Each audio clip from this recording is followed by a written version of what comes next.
अस्सलाम वालेकुम dear students.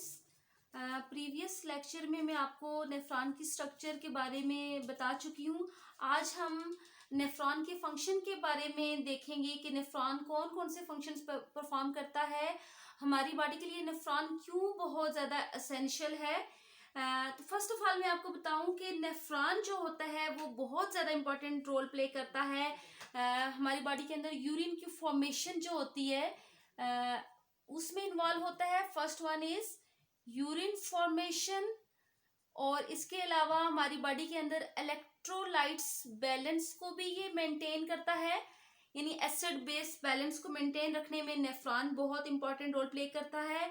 इसके अलावा पीएच जो है, पीएच बॉडी के अंदर जो यूरिन की होती है उसको भी मेंटेन रखता है।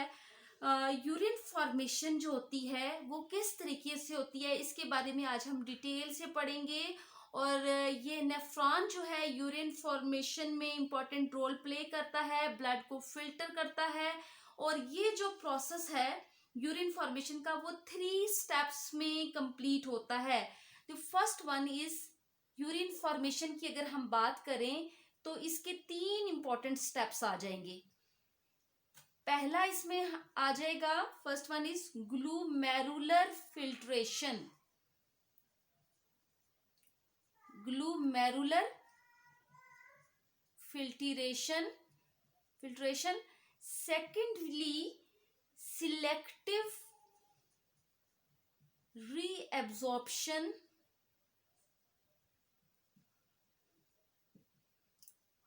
And third tubular secretion.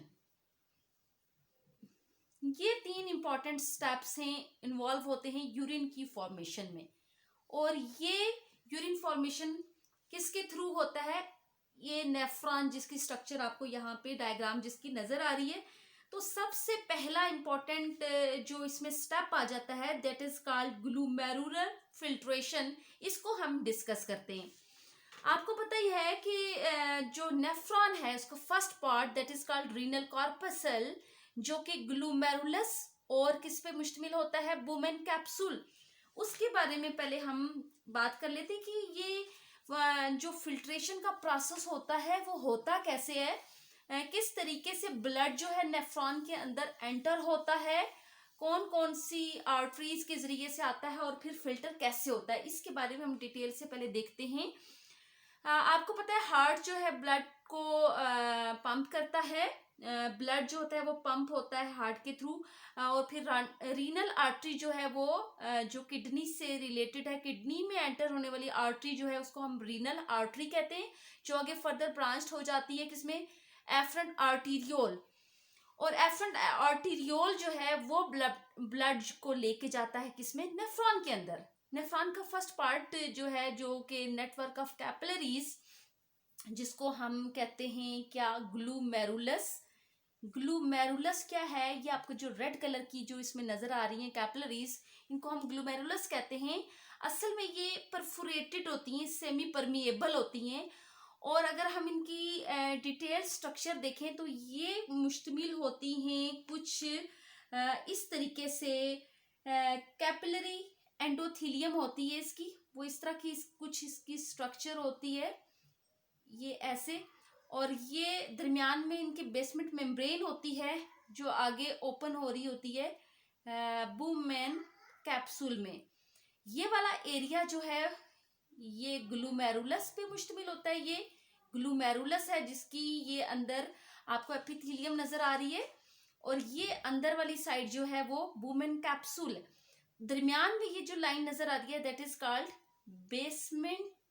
Basement membrane.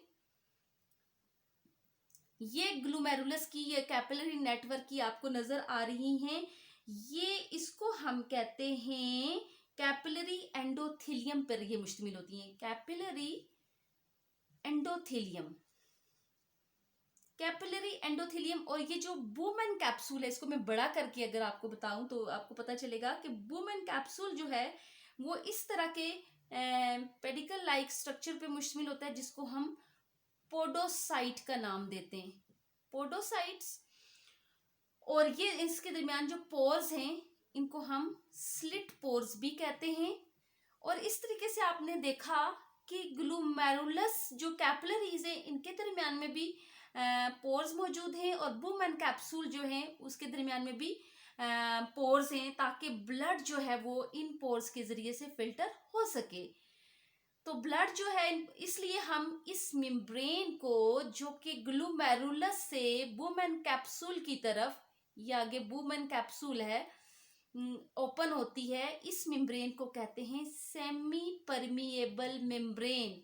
Semi permeable membrane क्यों कहते हैं? क्योंकि हाफ मॉलिक्यूल्स को तो ये अपने अंदर से गुजरने देती है, लेकिन दूसरे मॉलिक्यूल्स को अपने अंदर से, जो बड़े होते हैं साइज में, उनको अपने अंदर से पास आउट नहीं होने देती। यानी ये जो रेड है ग्लूमेरुलस है, जो कप लाइक स्ट्रक्चर में ओपन हो रहा है, that is called boom and capsule.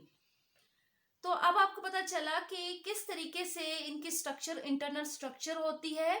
Semi permeable membrane होती है। जब हार्ट ब्लड को पंप करता है तो एफरेंट आर्टेरियोल्स के थ्रू ब्लड जो है वो नेफ्रॉन के अंदर सबसे पहले आता है, किसमें? ग्लूमेरुलस के अंदर। ग्लूमेरुलस नेटवर्क ऑफ कैपिलरीज या बंच या टफ्ट हम कह सकते हैं, बंच ऑफ कैपिलरीज, उनके अंदर ब्लड आता है प्रेशर के साथ। तो वो प्रेशर एक्सर्ट होता है। आप ये जो एफरेंट आर्टेरियोल जो अंदर दाखिल हो रही है इसके अंदर, इसका डायामीटर इफरेंट आर्टेरियोल से ज्यादा होता है, इसलिए यहाँ पे प्रेशर ज्यादा हो जाता है इसके डायामीटर कम होने की वजह से। तो इस प्रेशर की वजह से ब्लड फिल्टर होकर ग्लूमेरुलस से चला जाता है किसके अंदर? बूम एंड कैप्सूल के अंदर। तो क्योंकि ये सेमी परमिएबल मेम्ब्रेन है, इसलिए सारे के सारा ब्लड तो फिल्टर नहीं होता, सारी की सारी चीजें तो बूम एंड कैप्सूल में नहीं जाती। कुछ molecule, for example small molecules जो होते हैं या फिर वाटर वगैरह हैं, वो तो इसके अंदर से पास आउट हो जाते हैं, छोटे मॉलिक्यूल्स, लेकिन लार्जर मॉलिक्यूल जो हैं वो इन सुराखों में से, इन पोर्स में से पास आउट नहीं हो सकते। Larger molecule for example protein हो गई, या फिर हम कह सकते हैं ब्लड सेल्स हो गए। ये क्योंकि साइज में बड़े होते हैं, इसलिए वो इन पोर्स में से गुजर नहीं सकते, इसलिए ये सेमी परमिएबल मेम्ब्रेन है। इस तरह आपने देखा कि ब्लड जो है वो इस ग्लूमेरुलस के थ्रू फिल्टर होके कहाँ आ गया? बूम एंड कैप्सूल के अंदर। That process is known as glomerular filtration. यानी क्या होगी यहाँ पे, क्या चीज, कौन सा प्रोसेस हो गया? ग्लूमेरुलर फिल्ट्रेशन का प्रोसेस जो है वो डन हो गया। यानी ग्लूमेरुलस के अंदर जितना भी ब्लड आया वो हार्ट के थ्रू ब्लड आया। कितना ब्लड आता है? ऑलमोस्ट 1300 मिलीमीटर ब्लड जो है वो इसके अंदर एंटर होता है ईच किडनी के अंदर। यानी कार्डियक आउटपुट का ये 20% है। यानी जो पूरी बॉडी को ब्लड सप्लाई होता है उसमें से 20% ब्लड हमारे ईच किडनी में आता है, और यहाँ से फिर ब्लड जो है वो यहाँ से फिल्टर होके आगे जाता है। तो नेक्स्ट पार्ट फिर मैं इसके बाद बताऊंगी आपको। तो ये तो हमने पहला इसका स्टेप देख लिया कि ग्लूमेरुलस के अंदर, ग्लूमेरुलस के थ्रू जो फिल्ट्रेशन का प्रोसेस होता है, दैट इज कॉल्ड ग्लूमेरुलर फिल्ट्रेशन। तो ये फर्स्ट स्टेप तो यहाँ पे कंप्लीट हो जाता है। अब ये जो फिल्ट्रेट है, आप ये जो प्रेशर था इसका, जो ग्लूमेरुलस के अंदर जो प्रेशर था वो डिफरेंट होता है, और जो बूम एंड कैप्सूल के अंदर जो प्रेशर होता है वो डिफरेंट होता है। प्रेशर डिफरेंस की वजह से भी ये प्रोसेस होता है। तो ग्लूमेरुलस के अंदर जो प्रेशर होता है वो तकरीबन होता है 60 mmHg, और इसको कहते हैं ग्लूमेरुलस कैपिलरी हाइड्रोस्टैटिक प्रेशर। और जो फिल्ट्रेट का जो प्रेशर होता है, जो फिल्ट्रेट बूम एंड कैप्सूल में अपीयर होता है, वो होता है तकरीबन 15 mmHg।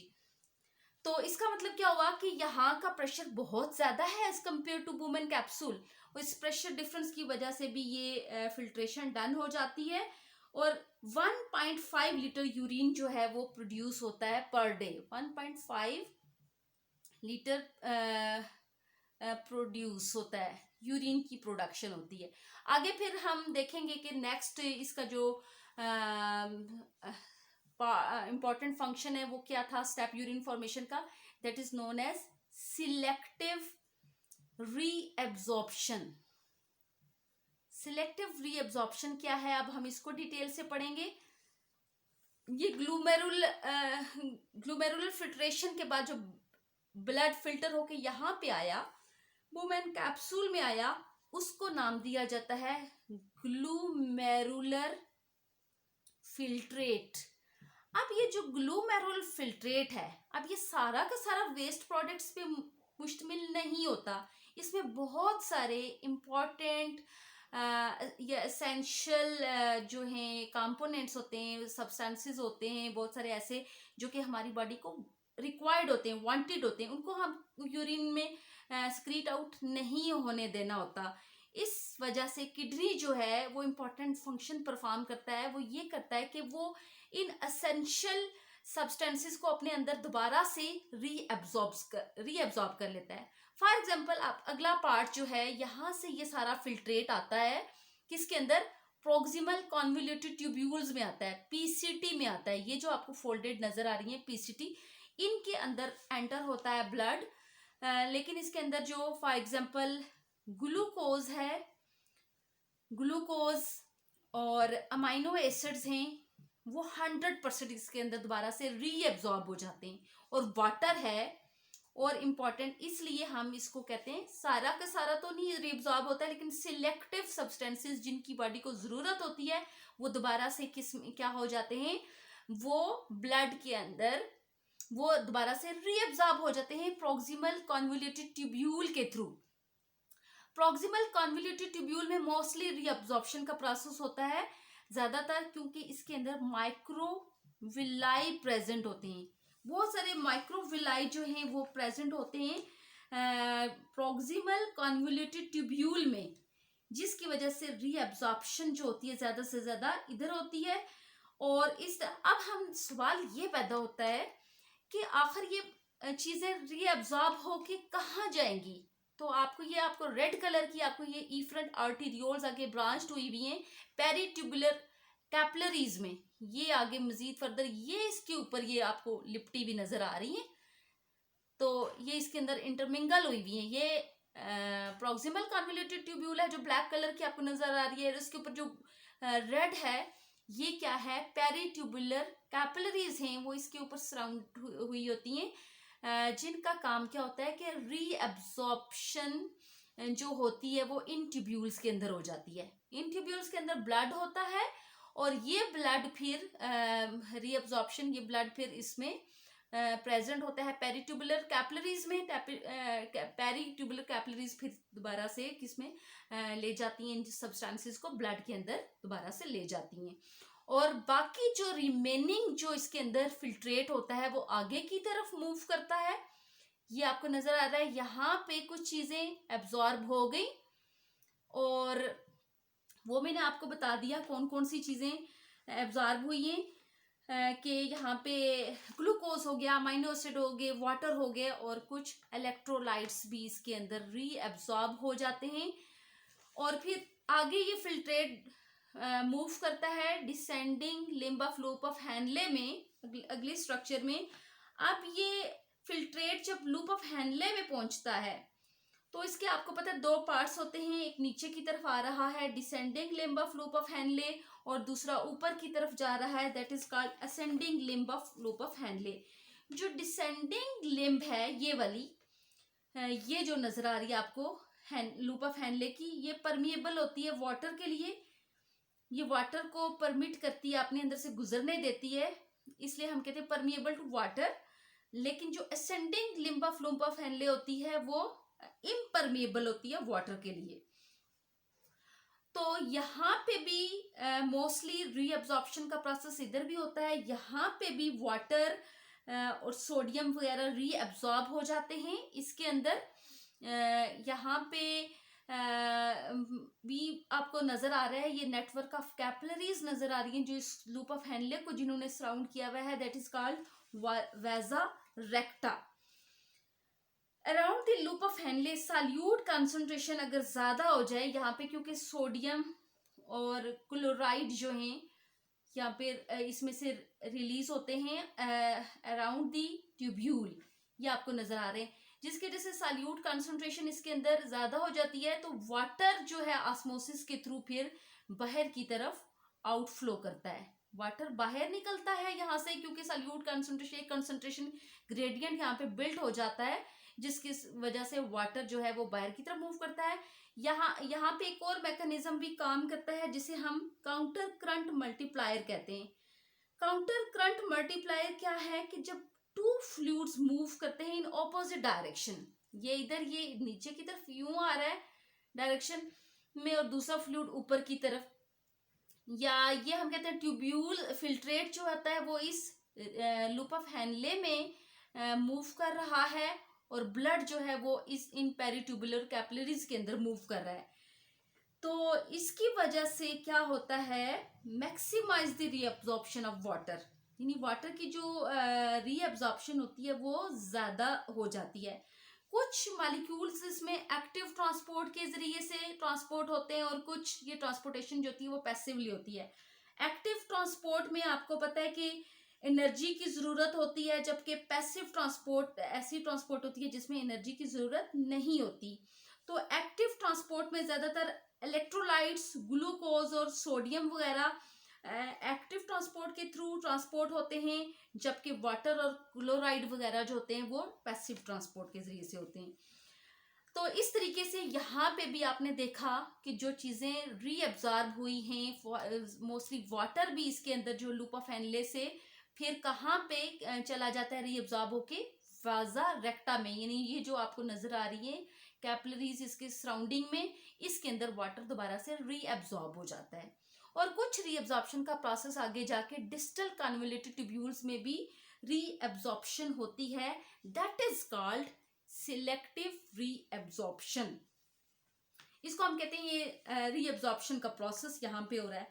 अब ये जो रीअब्जॉर्प्शन का प्रोसेस है, कुछ तो आपने देखा कि प्रोक्सिमल कन्वोल्यूटेड ट्यूब्यूल में हुआ, फिर लूप ऑफ हेनले में हुआ, लेकिन जब ये फिर फिल्ट्रेट पहुंचता है डीसीटी में, यानी डिस्टल कन्वोल्यूटेड ट्यूब्यूल में, तो हम इसको कहते हैं दिस इज एक्चुअल फिल्ट्रेट। ये अब इसमें ज्यादातर वेस्ट प्रोडक्ट्स ही होते हैं, कुछ इंपॉर्टेंट चीजें इसमें रिमेनिंग भी हो सकती है, लेकिन ज्यादातर ये अब फिल्ट्रेट पे मुश्तमिल होता है, इसलिए हम इसको एक्चुअल फिल्ट्रेट कहते हैं। डीसीटी में एक हार्मोन प्रेजेंट होता है जिसको हम एल्डोस्टेरॉन कहते हैं। एल्डोस्टेरॉन का काम ये होता है कि ये एक्टिव अपटेक करता है किसकी, सोडियम की। Sodium is very important for our body because ये क्या है, इलेक्ट्रोलाइट है जो कि हमारे ब्लड प्रेशर को मेंटेन करता है। अगर सोडियम जो ब्लड में हमारे लेस हो जाए तो ब्लड प्रेशर लो हो जाएगा और उससे डेथ भी वाकया हो सकती है।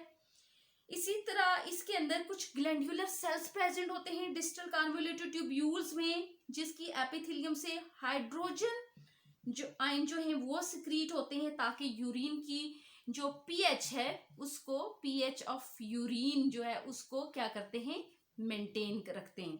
पीएच ऑफ यूरिन जो इस तरीके से मेंटेन हो जाती है। और एक और इम्पॉर्टेंट चीज डिस्टल कन्वोल्यूटेड ट्यूब्यूल के अंदर वो ये कि यहाँ पे एक और हार्मोन रिलीज होती है जिसे हम कहते हैं एंटी डायूरेटिक हार्मोन, ADH, वो प्रेजेंट होता है।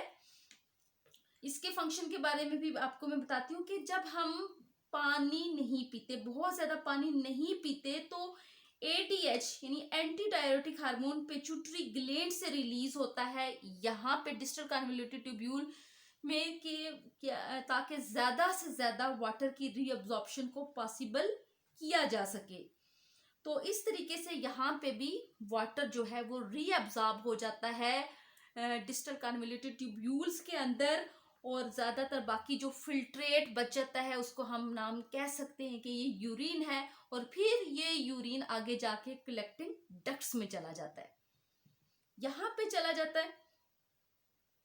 अब हम इसको ये भी कहते हैं कंसंट्रेटेड यूरिन बन गया है, क्योंकि ज्यादा से ज्यादा वाटर जो है वो इन पेरिट्यूबुलर कैपिलरीज वेजल रेक्टा के जरिए से रीअब्जॉर्ब हो चुका है और रीअब्जॉर्ब होके ब्लड के अंदर चला गया।